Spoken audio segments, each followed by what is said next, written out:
Welcome to flowers world. ഇന്ന് നമുക്ക് ഒരു അടിപൊളി ചിക്കൻ പൊരിച്ചത് റെഡിയാക്കാം. ഗ്രീൻ ചിക്കനാണ്. അതിന് 3 കിലോ ചിക്കനാണ് ഞങ്ങൾ എടുത്തിട്ടുള്ളത്. അതിലേക്ക് ആവശ്യമായ സാധനങ്ങൾ: വെളുത്തുള്ളി, ഇത് ഒരു 2 തുടം വെളുത്തുള്ളിയാണ്.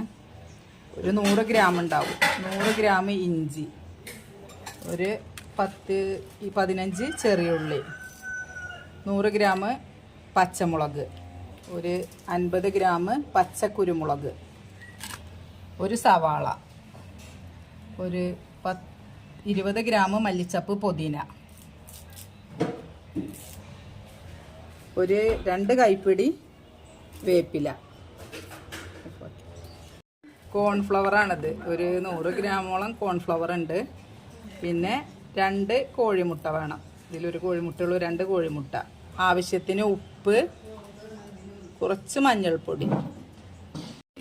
ഇതിലേക്ക് ആവശ്യമായ അരപ്പ് തയ്യാറാക്കാം. ഇഞ്ചി, ചെറിയുള്ളി, വെളുത്തുള്ളി, പച്ചക്കുരുമുളക്,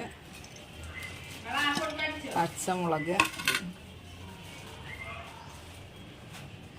സവാള, മല്ലിച്ചപ്പ്, പുതിന, വേപ്പില. ഇനി ഇത് അരച്ചെടുക്കാൻ കുറച്ച് വിനാഗിരി ഒഴിക്കാം. തൈരും ചേർക്കാം. വിനാഗിരിയാണ് ഞാൻ ഒഴിക്കുന്നത്. ഇനി ഇത് നല്ലതുപോലെ നമുക്ക് ഈ ചിക്കനിൽ അരപ്പ് പുരട്ടി വെക്കാം. ആ മസാലകളൊക്കെ ഒന്നിച്ച് അരച്ചെടുത്തതാണിത്. ഇത് കോൺഫ്ലവർ ചേർക്കാം.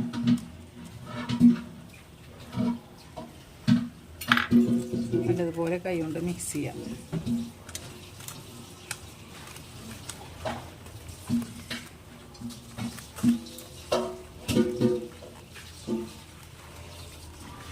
ഇതിലേക്ക് 2 സ്പൂൺ അരിപ്പൊടി ഇടണം.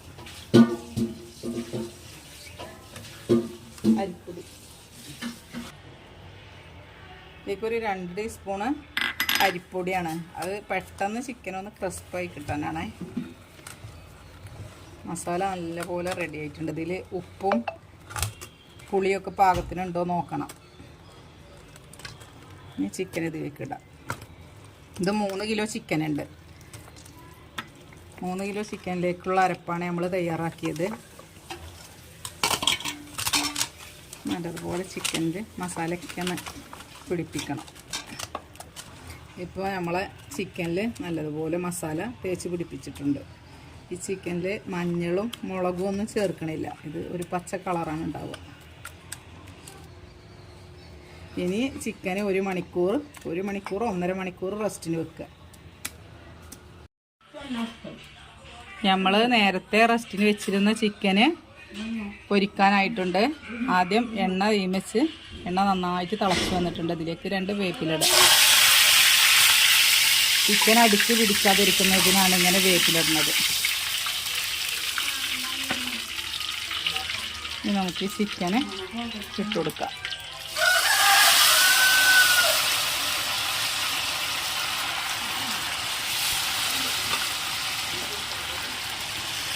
ചിക്കൻ ഇട്ടിട്ട് 1 മിനിറ്റ് കഴിയോളം ചിക്കൻ ഇളക്കണ്ട.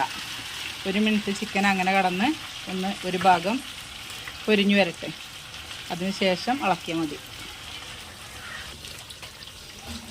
ഇനി ചിക്കനൊന്ന് ഇളക്കി കൊടുക്കാട്ടോ. കണ്ടോ, അപ്പോൾ ചിക്കനൊന്നും അടിയിലൊന്നും പിടിച്ചിട്ടില്ല. മസാലയൊക്കെ നന്നായിട്ട് ചിക്കനുമേ പിടിച്ചിട്ടുണ്ട്.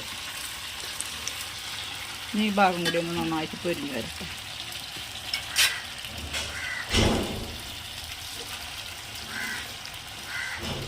ചിക്കൻ്റെ തീയൊന്ന് കുറച്ച് കൊടുക്കുക.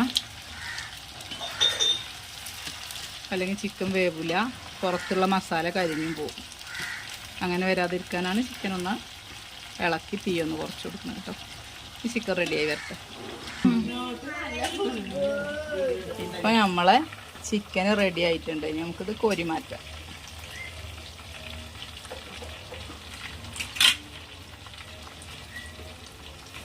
ഈ ചിക്കൻ ഒരു പ്രത്യേക ടേസ്റ്റാണ്. എന്നും നമ്മൾ ചിക്കൻ പൊരിച്ചതിനൊരു വെറൈറ്റി ആയിട്ട് ചിക്കൻ പൊരിച്ച് നോക്കാൻ ആഗ്രഹമുള്ള ആൾക്കാർക്ക് ഇങ്ങനെ പൊരിച്ച് നോക്കാൻ മതി. കണ്ടോ, എണ്ണ നല്ല തെളിഞ്ഞ എണ്ണയാണ്. ഈ എണ്ണയിലൊന്നും തന്നെ പിടിച്ചിട്ടില്ല. കണ്ടോ, ചട്ടിൻ്റെ അടിഭാഗമൊക്കെ കണ്ടില്ലേ, നല്ല ക്ലിയറാണ്. എണ്ണയിൽ ഒന്നും പിടിച്ചിട്ടുണ്ടാവില്ല ചട്ടിയിൽ. അതിനാണ് നമ്മൾ വേപ്പിൻ്റെ ഇല ഇടുന്നത്. ഇനി നമ്മുടെ ചിക്കൻ പൊരിച്ച് വെച്ച് അതിലേക്ക് ഒരു മസാല തയ്യാറാക്കണം. അതിന് നമ്മൾ ആ ചിക്കൻ പൊരിച്ച എണ്ണ തന്നെയാണ് എടുത്തിട്ടുള്ളത്. അതിന് ആവശ്യ സാധനങ്ങൾ: വലിയുള്ളി, തക്കാളി, പച്ചമുളക്, വേപ്പില.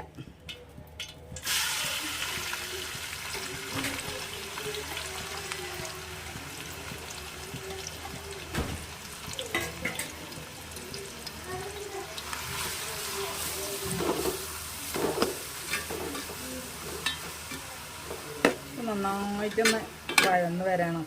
അതിനൊരു ഇത്തിരി ഉപ്പിട്ട് കൊടുക്കാം.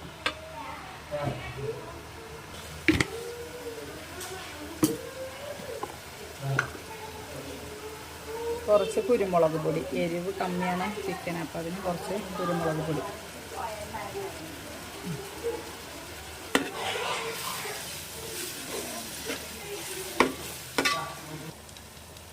നമ്മളെ ഉള്ളിയും പച്ചമുളകും തക്കാളിയൊക്കെ നന്നായിട്ട് വഴന്നിട്ടുണ്ട്. ഇത് നമ്മൾ പൊരിക്കാൻ ഉപയോഗിച്ച മസാലയാണ്. അതിന് കളറ് കിട്ടാനും പിന്നെ അതിൽ ഇഞ്ചി, വെളുത്തുള്ളിയും പച്ചമുളകും ഒക്കെ ഉള്ളതുകൊണ്ട് ആ മസാലയാണ് ഇപ്പോൾ ചേർത്തത്. ഇത് നന്നായിട്ടൊന്ന് വേവണം മസാലകളൊക്കെ. ഇതിൽ വേറെ മസാലകളൊന്നും ചേർക്കുന്നില്ല. ആ പൊരിക്കാൻ ഉപയോഗിച്ച മസാലകളും ഉള്ളിയും തക്കാളിയും പച്ചമുളകുമാണ്. ഈ നന്നായിട്ടൊന്ന് വഴണ്ടി വരട്ടെ. ഇപ്പം നമ്മുടെ ചിക്കനിലേക്കുള്ള മസാല റെഡി ആയിട്ടുണ്ട്. അതിന് നമ്മൾ ചിക്കൻ ഇടാം. പൊരിച്ച് വെച്ച ചിക്കൻ ഇടാം.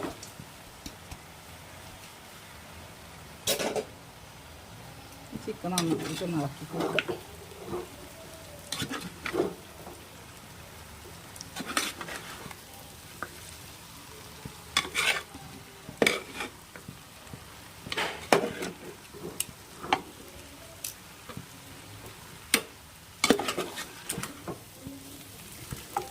ഇപ്പോൾ നമ്മുടെ രുചികരമായ ചിക്കന് പൊരിച്ച് ചെറുതായിട്ടൊന്ന് റോസ്റ്റ് ചെയ്തിട്ടുണ്ട്.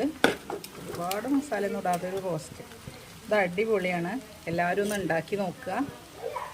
ടേസ്റ്റ് ചെയ്തിട്ട് കമൻ്റ് അറിയിക്കുക.